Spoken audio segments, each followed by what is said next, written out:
আসসালামু আলাইকুম বন্ধুরা, সবাই তো ভালো আছেন? আলহামদুলিল্লাহ আমিও ভালো আছি।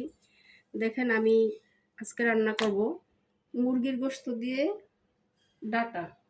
তো সেই ক্ষেত্রে আমি নিয়েছি মুরগি, কয়েক টুকরা নিয়েছি, আর এখানে কাঁচামরিচ আর ধনিয়া বাটা একসাথে নিয়েছি, একটু লবণ দিয়ে দিচ্ছি, পেঁয়াজ বাটা,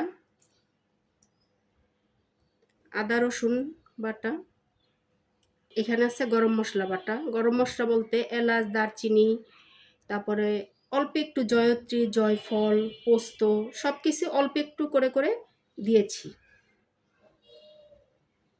পরিমাণ মতো একটু হলুদ দিলাম। আমি মুরগির গোশতটা কষানোর সময় কোনো ধরনের আর মশলা দিব না, সেজন্য আমি সব মশলাগুলি একে একে দিয়ে দিলাম। পরিমাণ মতো দিয়ে দিব তেল অল্প, মেখে আধা ঘন্টা বা 1.5 ঘন্টার মতো রেখে দিব মেরিনেট করে।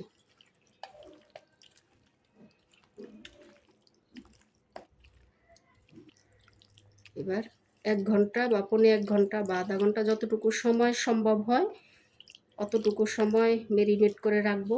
তারপর আপনাদেরকে বলছি কতটা সময় আমি রেখেছি। 1 ঘন্টা মেরিনেট করে রেখেছিলাম গোশতটা। দিয়ে দিচ্ছি একটু তেল, যেহেতু আমি গোশতের মধ্যে তেল দিয়েছি তো খুব বেশি তেল দিব না। পেঁয়াজটা হালকা ভাজা হয়ে গেছে, দিয়ে দিচ্ছি গোশত। বিসমিল্লাহ।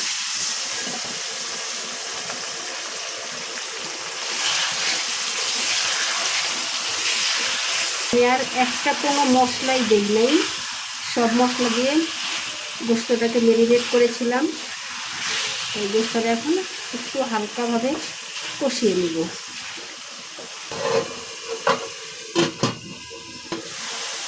এখন দিয়ে দিচ্ছি তরকারি।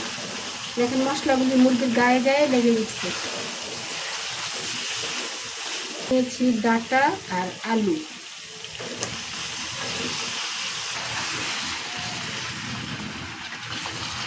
আমি একটুও ঝোল এখানে দিব না, ডাটা সিদ্ধ হওয়ার জন্য যেই সবজি থেকে যেই ঝোলটা উঠবে ওটা দিয়ে আমি কষিয়ে নিব।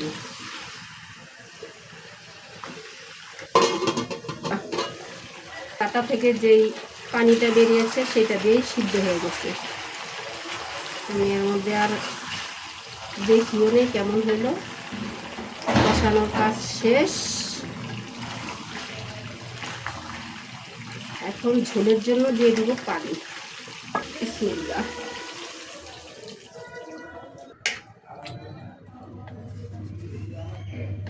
আমাদের বাসায় গোশত দিয়ে যাই রান্না করবেন তাই খাবে, কিন্তু গোশত হতে হবে। তা আমিও তেমন মা, পাখিবাজ মা, খাওয়া যখন সব কিছু দিয়ে খাওয়াবো। এখন ঢাকনা দিয়ে ঢেকে দিব। কাঁচামরিচ দিয়ে দিলাম, কিন্তু মনে ছিল না ভিডিওটা অন করার জন্য।